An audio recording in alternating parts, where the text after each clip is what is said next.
Welcome back everyone to theCUBE's live coverage here in Washington, D.C. with Nutanix Next 2025. I'm John Furrier, Bob LaLiberte, CUBE analyst.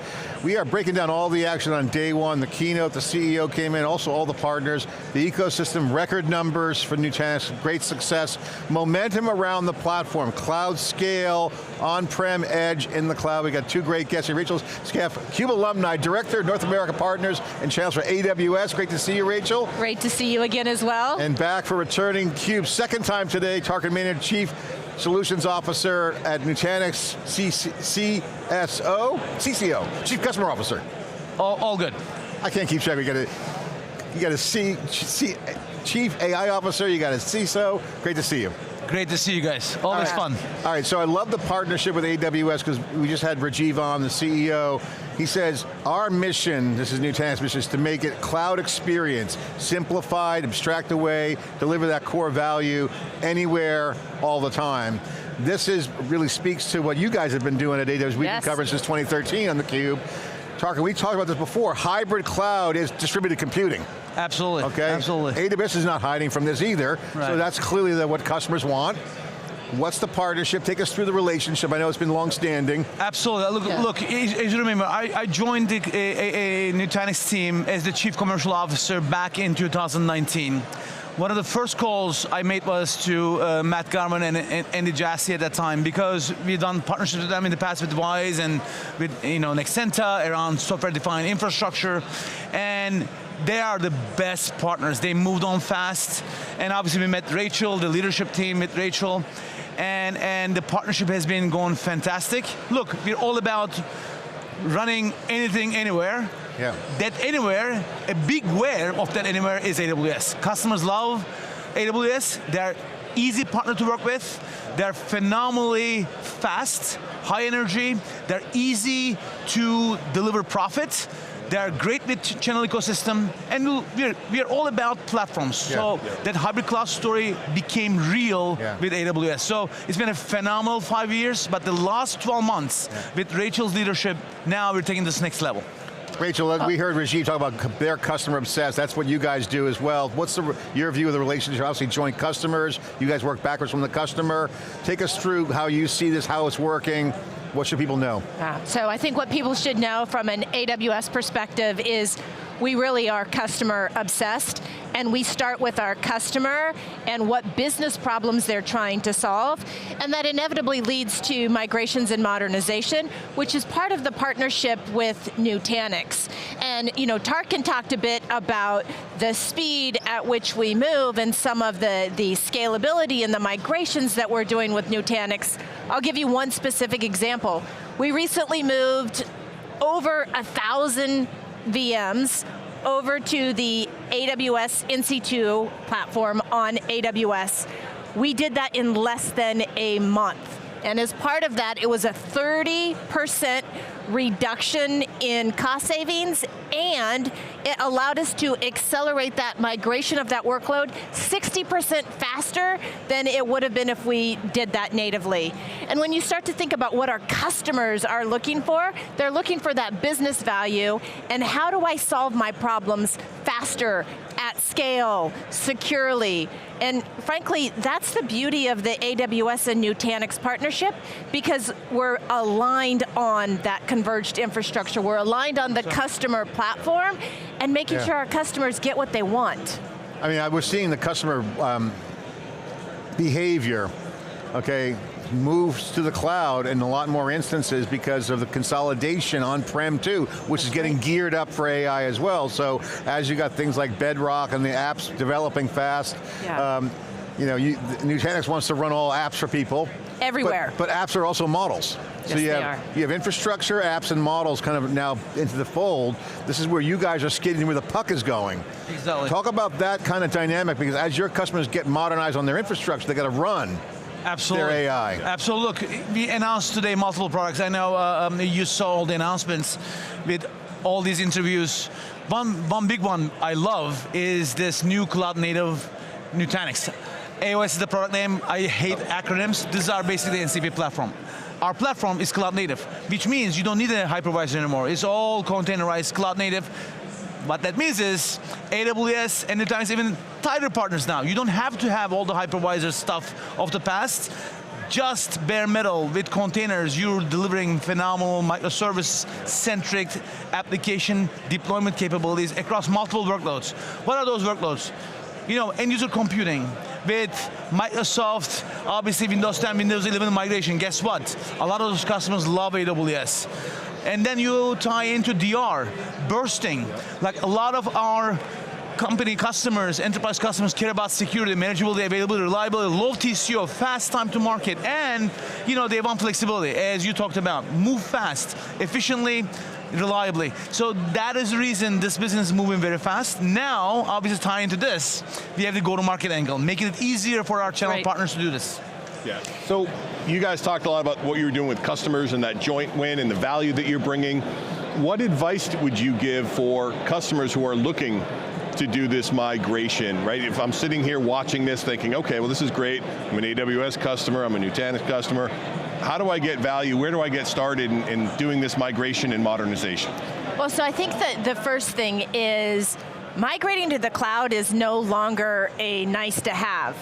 It is a business imperative, right? It doesn't matter if you're talking about your disaster recovery workloads, you're talking about exiting a data center, you want to move one small workload, you have to start.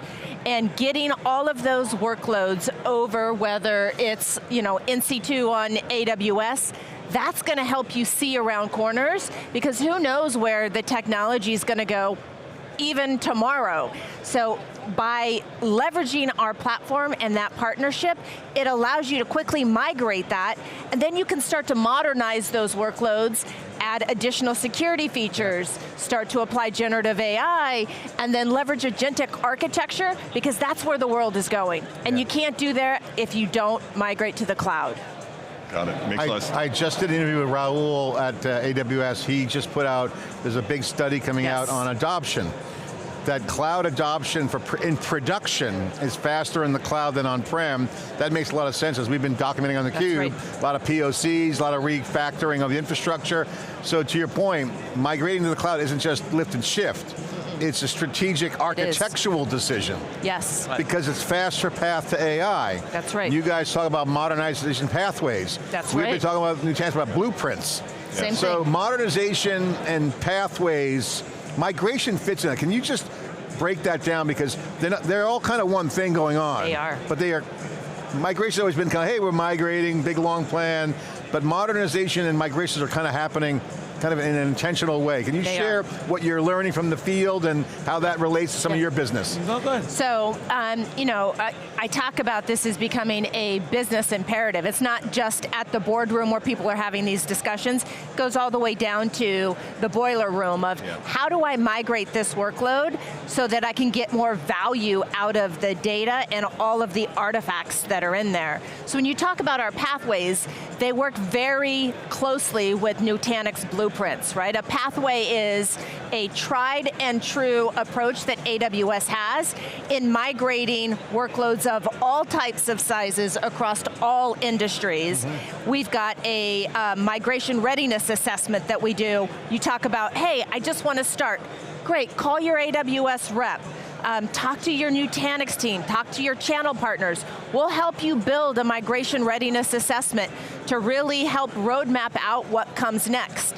And as part of that, we also have our migration acceleration program, which allows customers to tap in and leverage different parts of that program to accelerate those workloads to the cloud more quickly. Okay, so what about you, Tarkan? Hold on, before you, I want to interrupt for a second. Explain what does that mean to me? What's in it for me? Speed, you can scope some of the benefits. Sure. What does that mean for me? Okay, I love the pathways. Time, you mentioned a month. That's right. What's the scope of, like, if I jump into this, what does it look like? So the great thing about how AWS works is we work at the speed of the customer. So if you are a customer and you're ready to go tomorrow, we will sit down with you tomorrow and say, hey, here's how we can migrate this workload to the cloud. We can pick it up and just move it over on NC2 on AWS. right? That's one way. Another way is we can build out the entire, okay, here's the sequential move of workloads that we want to move to the cloud. You don't have to modernize before you move to the cloud. And I think a lot of companies end up in this paralysis paralysis of, oh my gosh, I have so much to do, what do I do? Yeah. So the advice that I would give is just start with one workload. And you guys have muscle doing this. Tarkan, this is your point. 100%. Look, one thing I'm going to add to this too, it's clearly important. The customers we deal with in the enterprise space, they come to us and say, hey, look, there are 3 categories of applications and workloads. This is the category we're going to eliminate. That's right. This is the category we're going to basically tolerate, and this is the category we're going to modernize and migrate. So, again, you don't have to modernize. You can still migrate and modernize later. So there are multiple ways of doing this. Migrate and tolerate, then modernize. Exactly, yeah, exactly. Yeah. She's like, no, that's not Amazon. Look, migrate, modernize, but I get the tolerate. Tolerate the pain. Exactly. No pain. The bottom line, look, the partnership is a product collaboration, engineering, IP collaboration, and go-to-market collaboration. That's the big thing. We have more than 5,000 people here, 1,500 channel partners. They loving this stuff because they're living through this on a daily basis. One thing we love about this partnership, as Rachel talked about, is the contextual intelligence about the workloads. That's right. Because customers are not, let's migrate everything, let's cloudify. It has to be contextual to their needs. So the knowledge, based on business priorities. 100%, and the outcomes. That's the reason we're super excited about this. Again, going back to the basics, customer partner intimacy, our solution differentiation, because there are other options. And as you know, competition makes us better, not bitter. We never badmouth competition. At the end of the day, however, we have a phenomenal solution differentiation, hardware, software, service capability, pre-sales, post-sales, and operational excellence. I get a text an hour from Rachel how to give better outcomes to our customers. They know cloud in and out, we know on-prem in and out, we have the perfect combination.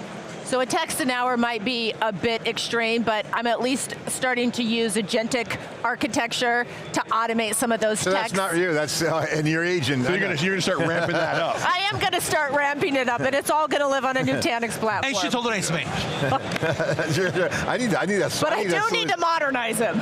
There you go. I mean, this is like the modernization after migration. I get that, but now you guys are better together. Talk about what you guys do with the relationship. What are you guys investing in? Can you share some of the things you're working on together, both tech, go-to-market? Yeah, let me give you a few highlights. Obviously, there are multiple inflection points we talked about earlier, right? The VMware migration, what's going on with Broadcom and so on, and we love VMware. As you know, that's a phenomenal vendor. At the same time, they're having different focus areas now, and there's a big gap. Our customers are looking forward to migrate their workloads.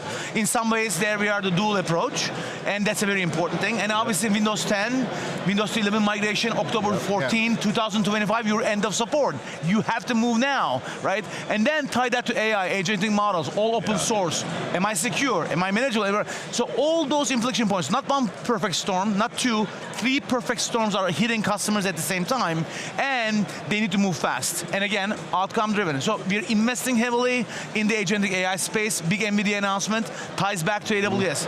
Cloud native AOS, cloud native and Kubernetes driven hybrid cloud infrastructure deployment on AWS. Again, tying back to this. And obviously lastly, some of these new announcements we're making with Pure, with Dell, all ties back to our hybrid cloud implementation and deployment, and AWS has been a phenomenal partner in all these investment areas for us as we move forward. And then you couple that with some of the investments that we're continuing to make. Right. All of the partners that Tarkan just talked about are really great channel partners for us as well, and they help us accelerate our go-to-market.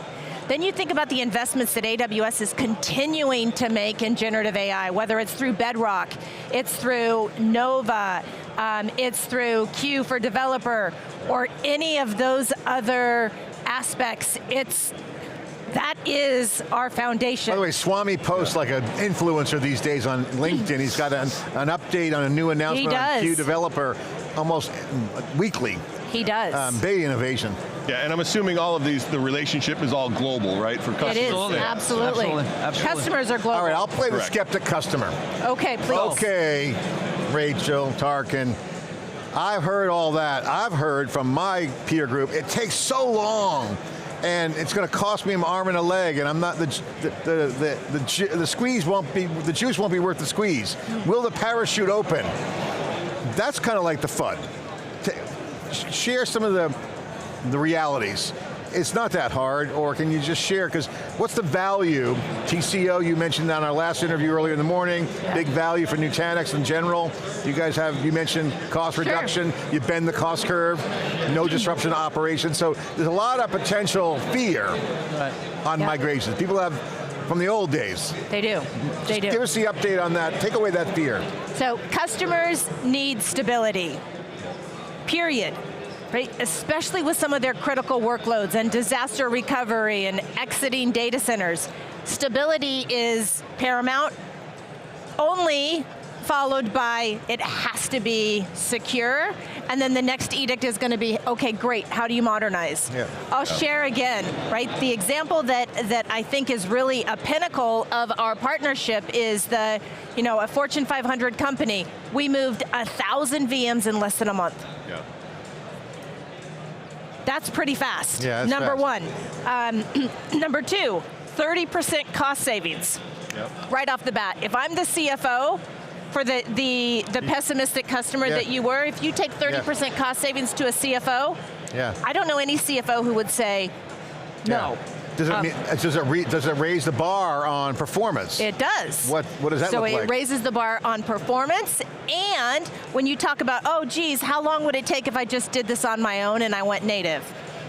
That's always an option. Customers have choices. That's a dangerous road too. It's a dangerous road. I've seen horror stories on that one. And if you go that route, that's a choice, but we can always come in and help you with that decision, because when we delivered that that particular customer, we got there 60% faster than they would have from a native perspective. And 60% faster relates to the cost of the customer. It relates to the customers that they're servicing. It relates to how quickly are they going to be able to innovate and adopt some of these newer technologies to keep pace with the business environment. So Tarkan, real quick, one point, skills. Okay, all that's great, but what about the skills? My team is getting smaller, not bigger. This is where the cloud AI comes in. Talk about that. Spot on. Look, one of the biggest concerns right now at the macro level, micro level, and all the technology, open source, secure, is skills, right? There's a big talent shortage, and guess what? If you are, a small company in Cookietown, Oklahoma, versus, here in Phuket, Thailand, you don't have all those skills. It's not only small companies, but also large enterprises. Look, that's right.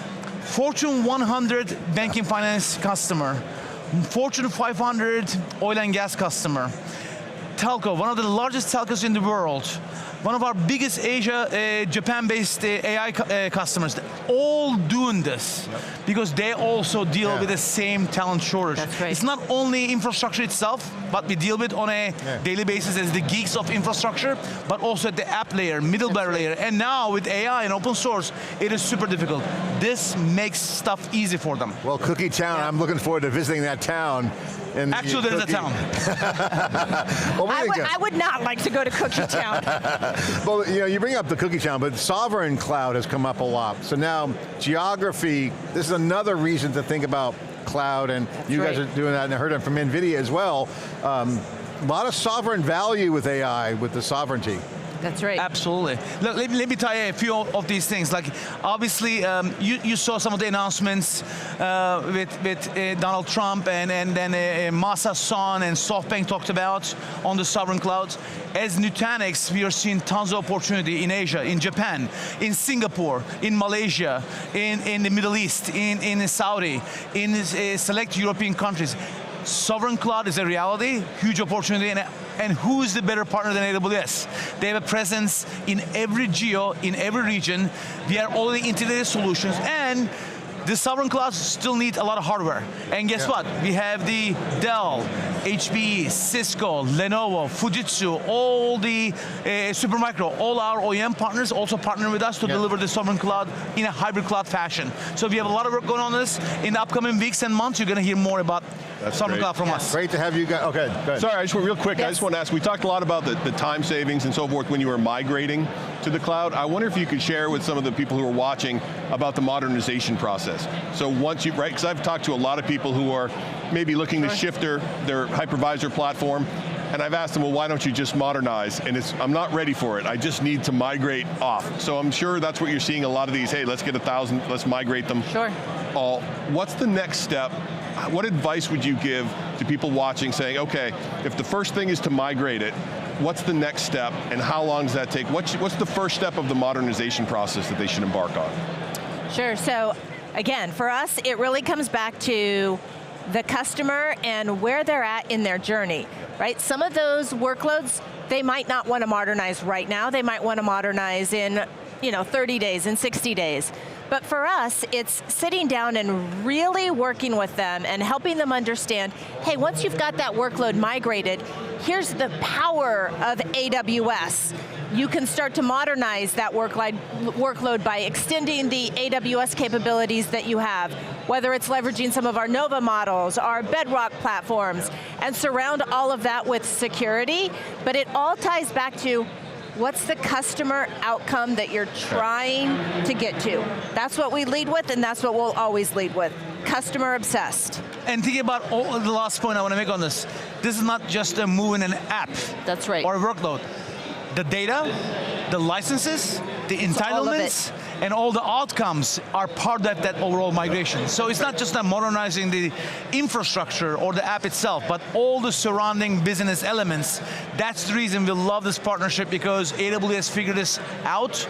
They know the code, they know how to do this, they've been doing this for a long time. So that's why we're super excited working with you. And that's our pathway to success. Yeah, you guys got good vision, shared missions, cloud-like. Thanks for coming on theCUBE. I guess my final question is, I'm going to be up doing a halftime report with Matt Garman, Milan, Atul, and I'm all like 13 other people, Seattle Seahawks, and then we're going to be in New York for the New York Summit. Excellent. Always a big event for practitioners. It is. All that's going on, you got a halftime to reinvent. A lot has happened. What do you guys have on your horizons together? What's your plans? What's your focus? What's next? What are we going to see come out of the partnership? More deals, more migrations? Tell us, what's on your agenda? From my end, and we're having a lot of these conversations. Some of them we're not going to share. We have some really good plans. But I'll give you definitely geographic expansion. Thanks to Rachel and Matt and Ruba and Gary, the entire leadership team focused on this. This is a #1 project for us. Now we're taking that success from Americas to EMEA. We just met with our teams in UK. There's huge opportunities in certain parts of Europe and Africa. And obviously we're taking that to Asia Pac. You talked about sovereign cloud. Guess what? Tons of sovereign cloud opportunities in Asia Pac happening right now as we speak. So geographic expansion is a big one. And obviously additional services. Additional services tying in from Nutanix to AWS, making sure we are supporting databases, applications. Now with the Kubernetes, more applications, more workloads. And lastly, more verticals. Because AWS has a PhD in vertical industry specific outcomes. And we're learning from them. And we're better at that. Yes, we do. Yes, we do. And you're going to tee it all up. We certainly are, and we're going to hit that ball as far down the fairway as we can. All right, Rachel, good to see you again. You too. Can you tell if you're psyched up? Can you tell that? A little bit. That energy's getting into me. All right, we're coming down to the end of day one. I'm John Furrier, Bob LaLiberte, bringing down all the action here live. We'll be right back after this short break. Nice.